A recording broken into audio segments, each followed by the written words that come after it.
Bonjour à tous, aujourd'hui un petit partage concernant un passage de l'Évangile où il est question de renoncer à soi-même et de porter sa croix. Donc c'est un passage qu'on retrouve dans Matthieu 16, 24 notamment, et que je vais vous lire. Alors Jésus dit à ses disciples, « Si quelqu'un veut venir après moi, qu'il renonce à lui-même, qu'il se charge de sa croix et qu'il me suive.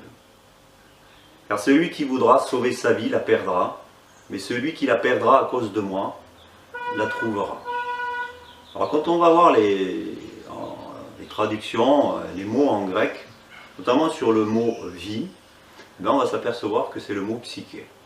Et le mot psyché, c'est un mot en grec qui veut dire aussi l'âme.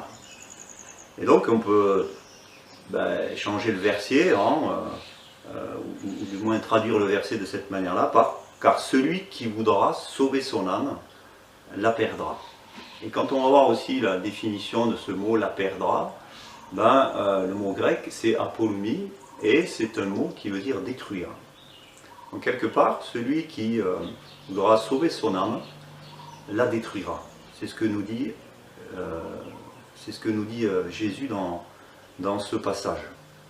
D'ailleurs, il y a une version de la Bible Martin, qui traduit ce verset par « Car quiconque voudra sauver son âme la perdra, la détruira, mais quiconque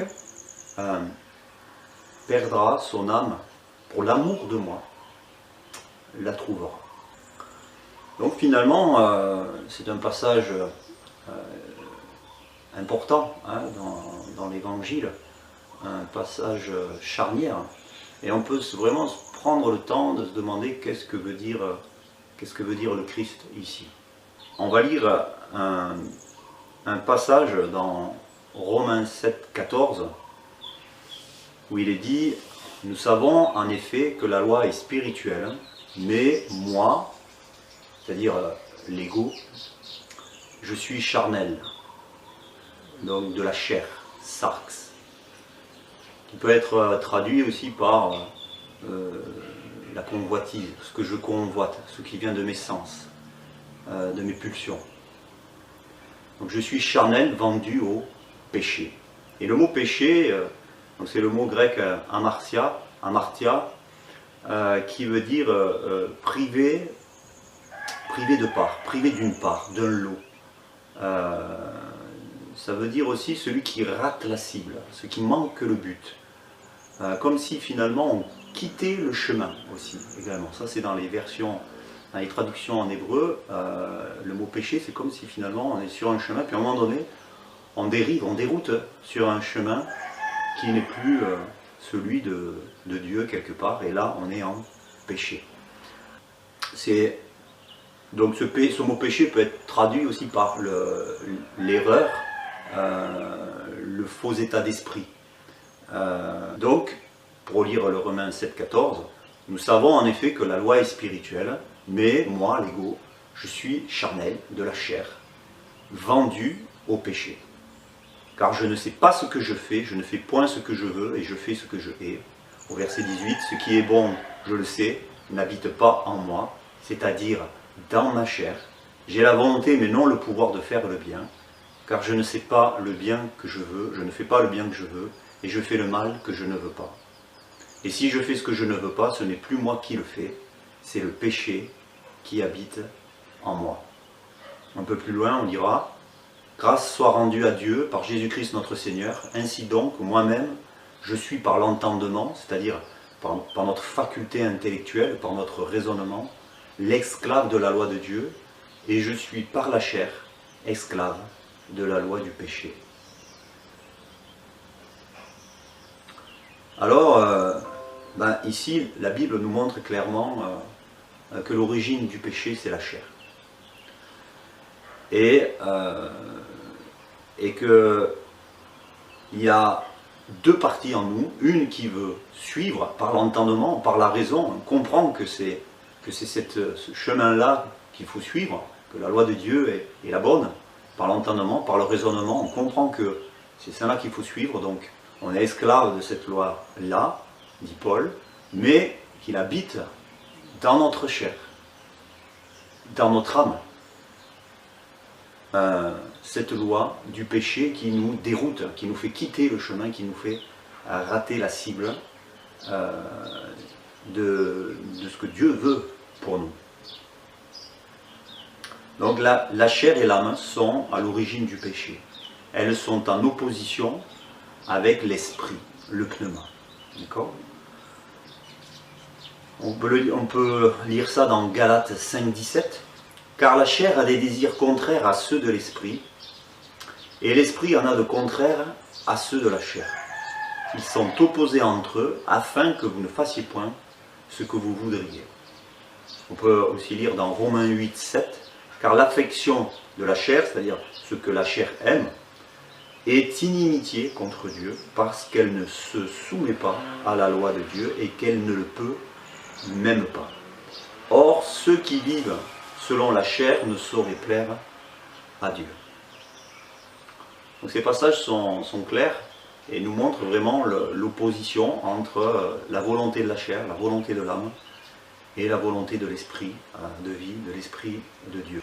Donc on peut appeler l'âme, on peut dire que c'est notre petit jeu quelque part.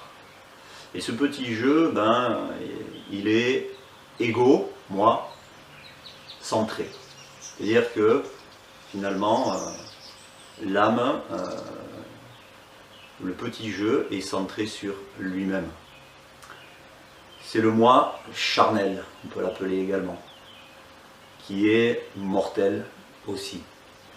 Et ce moi charnel, cet égocentrisme ne peut nous amener à faire la volonté de Dieu.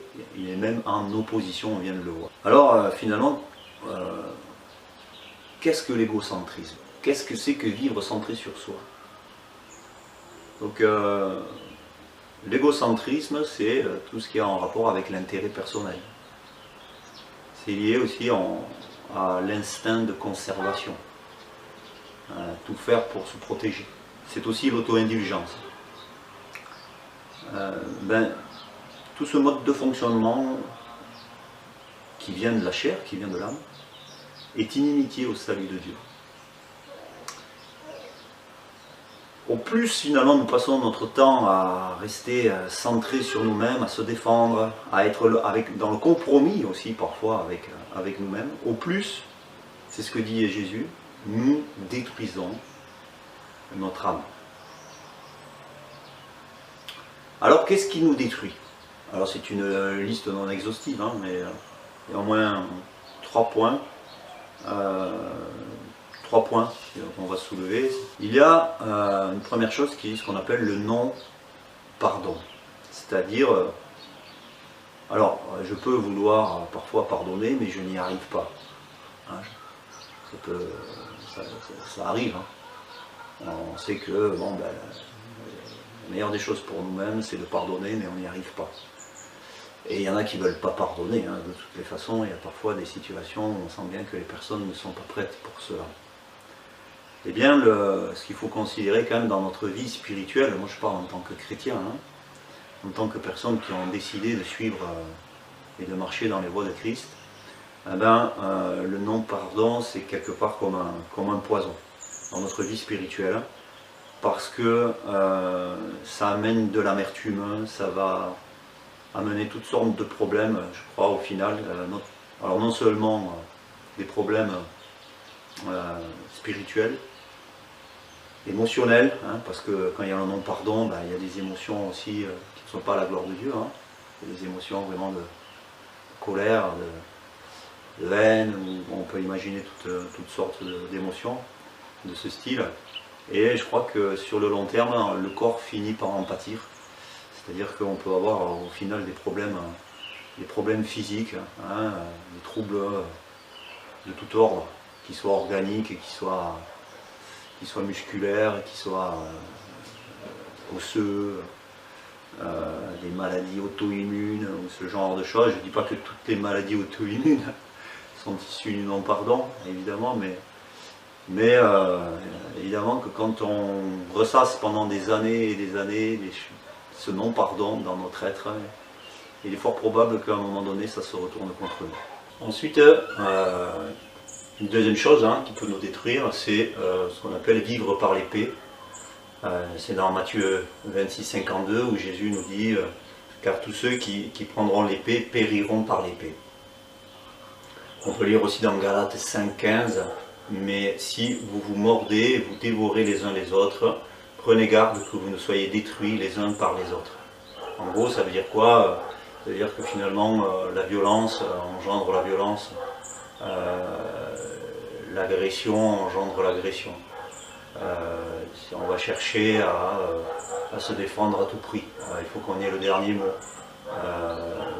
Voilà, c'est comme on est en lutte quelque part en permanence contre l'autre et voilà, on va chercher à avoir le dernier mot, on va chercher à être vainqueur. Voilà, on va croire que l'honneur est sauf, etc. Donc c'est un exemple, et c'est Jésus bien qui le dit dans Matthieu 26, 52, car tous ceux qui prendront l'épée périront par l'épée. Donc il nous montre bien que c'est pas son chemin à lui, et que ce chemin-là, si on se prétend chrétien, quelque part, c'est pas une accusation de dire cela, mais on n'est pas véritablement, Dieu ne demeure pas dans ces choses-là. Il ne demeure pas en nous quand nous cherchons à tout prix à nous défendre, quand nous cherchons à tout prix à avoir le dernier mot. On voit même ça des fois dans les couples, c'est une lutte infinie, agression en agression, où finalement, voilà, s'il n'y en a pas un là-dedans qui décide de s'arrêter, c'est un cycle sans fin. Un cycle sans fin comme ça. Voilà. Donc ça c'est quelque chose qui peut détruire notre âme au final aussi, donc, notre vie spirituelle. Il y a une troisième chose aussi, c'est ce qu'on appelle l'automortification. Ça veut dire quoi? Ça veut dire ça serait se punir, se renier soi-même. Mais à travers ses propres forces. Ça serait aussi du style de s'infliger, de faire plus pour devenir un meilleur chrétien, par exemple. Vous voyez, on est dans le faire, dans l'action, on veut faire plus. Et c'est un danger parce que quelque part, c'est comme une relation finalement où on serait avec un patron et un employé, où l'employé serait très volontaire et irréprochable, il voudrait vraiment donner le meilleur de lui-même et en faire plus, il ferait des heures sup. Seulement, à un moment donné, il demanderait des comptes au patron et un retour sur investissement quelque part de tous les efforts qu'il a fournis. Et si le patron ne répond pas à ses exigences, il va être déçu, il va être frustré, il va être amer. Et parfois c'est ce que vit le chrétien dans sa relation à Dieu, c'est que ce qu'il attend, ce qu'il demande à Dieu, il ne le voit pas venir alors qu'il fait tous les efforts du monde. Il prie plus, il passe plus de temps dans le jeûne, et au final il est frustré parce que quand il demande quelque chose, il n'a pas ce qu'il veut. Et on voit bien que ça c'est un poison aussi, c'est ce qui peut aussi nous faire arrêter notre marche, malheureusement. C'est ce qui peut nous faire arrêter de prier et de couper la relation avec lui. Il y a la culpabilité aussi qui peut venir, c'est-à-dire de se dire qu'on n'en fait pas assez parfois. On n'est pas assez bon chrétien, on n'en fait pas assez. Et, alors on se dit, tiens, je vais jeûner encore quelques jours de plus, je vais passer plus d'heures dans la prière. Donc on voit que tout ça, on devient finalement l'esclave du faire. On devient esclave pour plaire à Dieu. On devient esclave du faire pour plaire à Dieu. On croit qu'il faut faire plus pour lui plaire.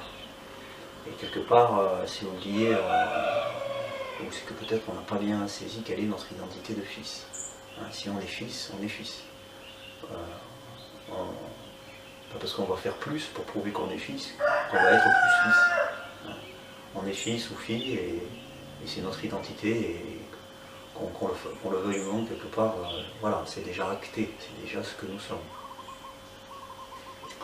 Donc voilà, les trois on va dire, notions là qui peuvent détruire au final notre âme et surtout notre relation, qui va nous couper de la relation avec Christ et nous amener dans des tourments, qui va nous amener sur des sentiers de malheur et non de bonheur. Et donc du coup on comprend pourquoi Jésus nous disait de renoncer à soi-même. Et que aussi la crucifixion de la chair, c'est un processus. Donc on peut dire ensemble que je renonce à moi-même, je renonce à me sauver, à me guérir, à me délivrer par mes propres efforts. Mais je renonce à moi-même à me sauver, à me guérir, à me délivrer par le fruit de l'esprit qui est l'amour.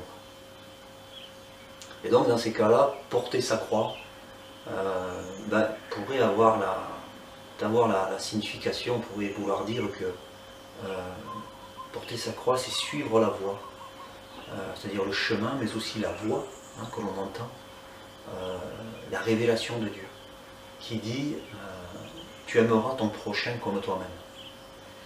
Et ce commandement-là, Dieu ne peut dire que cela, puisque Dieu est amour. Donc porter sa croix, ça serait aimer encore et toujours, quels que soient les événements, quelles que soient les persécutions, quelles que soient les difficultés, quelles que soient les oppositions, ou même dans notre fort intérieur, quand il y a de l'insatisfaction, quand il y a de la frustration, l'amertume, qui est là, c'est de continuer, malgré tout, à rester enraciné et fondé dans l'amour. Porter sa croix, quelles que soient les afflictions. Et on a un exemple parfait avec ça, c'est quand Jésus, dans Luc 23-34, dit, donc il est à la croix, et il dit « Père, pardonne-leur, car ils ne savent ce qu'ils font. » C'est comme si Jésus disait, il suit une direction qui est en dehors des commandements de Dieu. C'est comme si Jésus signifiait au Père, pardonne leur erreur de jugement, pardonne leur péché, cette erreur de jugement. Pardonne leur ignorance de ta loi, pardonne leur manque d'amour en leur cœur. C'est pas qu'ils soient mauvais, mais comme on a vu, c'est le péché qui habite à nous qui les fait penser et agir de la sorte.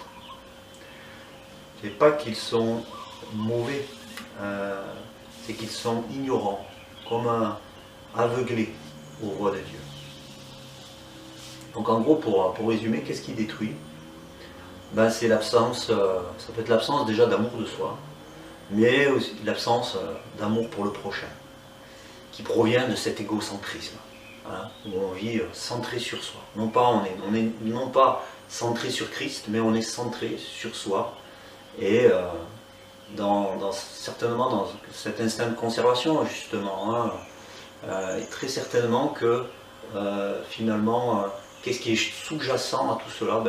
Ça, c'est la peur, certainement. Il y a une peur derrière.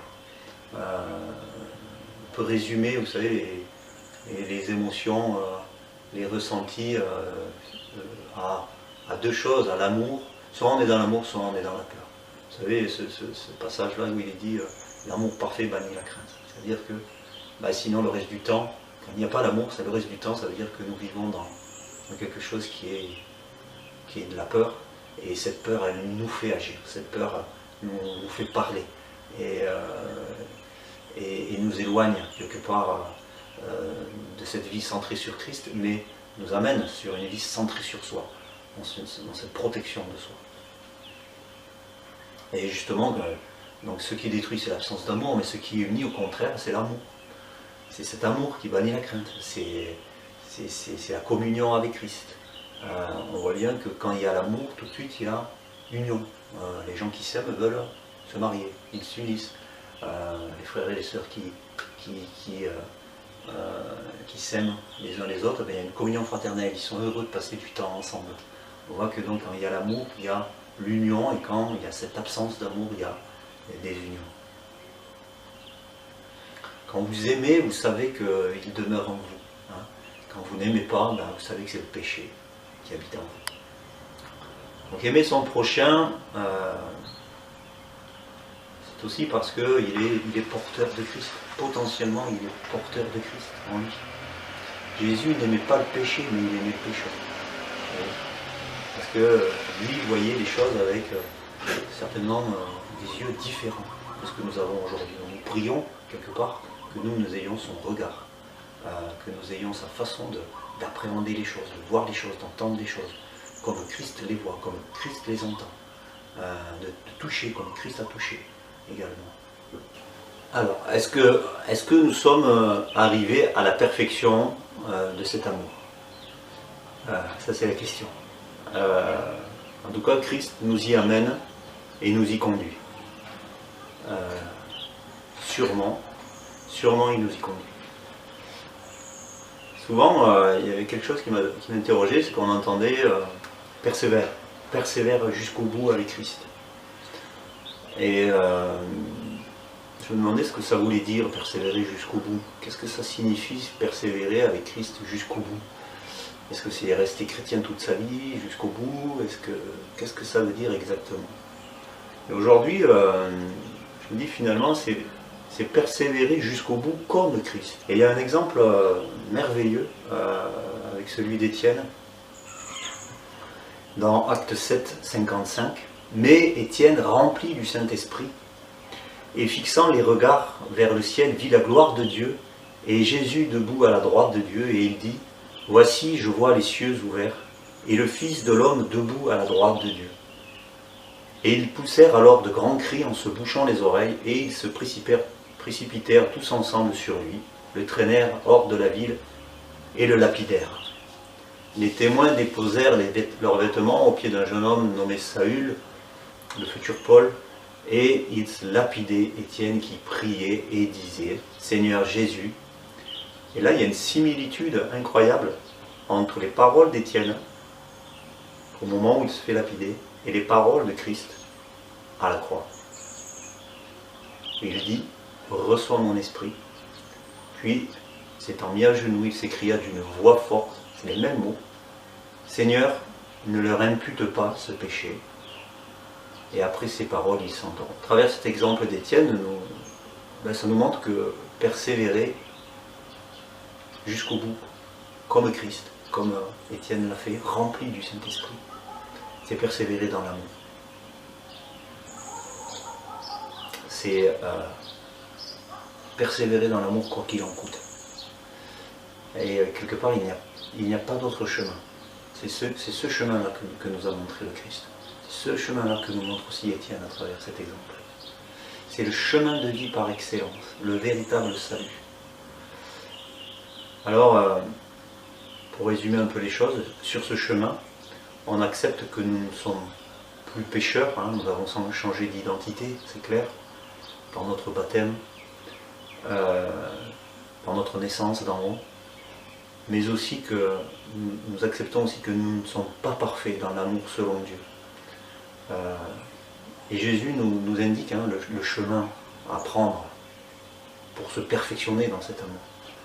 C'est qu'il nous dit qu'il n'y a pas plus grand amour que de donner sa vie pour ses amis.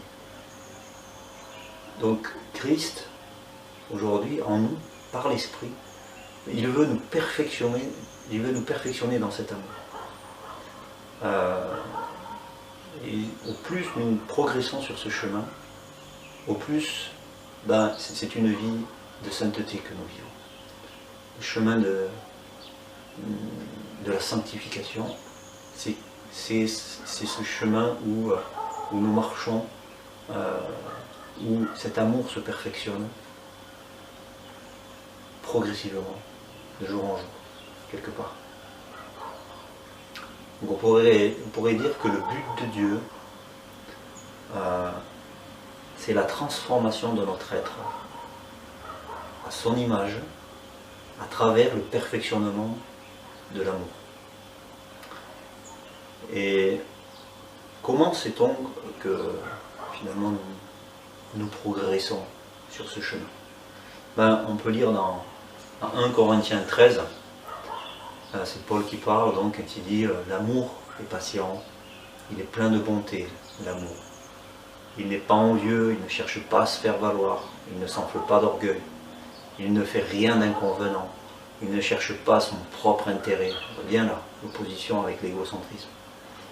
Il ne s'irrite pas contre les autres, il n'y a pas donc vivre par l'épée d'agression. Il ne trame pas le mal. L'injustice l'attriste et la vérité le réjouit. En toute occasion, il pardonne.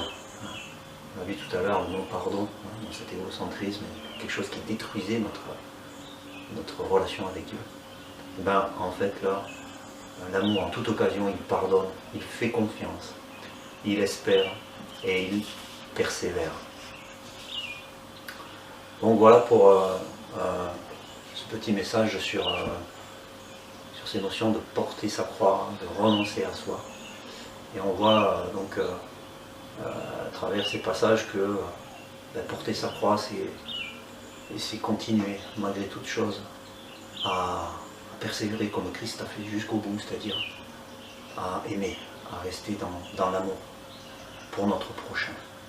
Je crois que c'est un message fondamental pour tout disciple de Christ, de comprendre que c'est pas pour rien que Jésus a dit que c'était son premier commandement. C'est pas nouveau, hein, mais dans la manière dont Christ l'a fait, dans la manière dont Christ l'a accompli jusqu'à la mort à la croix, ça n'a jamais été fait de cette manière-là. Et quelque part, si on embrasse ce chemin, eh bien quelque part nous sommes appelés à aimer avec une telle intensité, avec cette intensité-là, à aimer notre prochain, à aimer nos femmes, nos maris, nos enfants, nos amis, mais aussi nos ennemis, avec la même intensité, la même ardeur, la même abnégation que Christ et Étienne aussi nous ont montré jusqu'au bout, dans ce renoncement à eux-mêmes aussi. Donc voilà pour aujourd'hui. J'espère que ces quelques mots auront pu toucher quelque chose en vous et ça aura pu amener quelques compréhensions. Et je vous dis à bientôt pour une prochaine vidéo et puis bénédiction.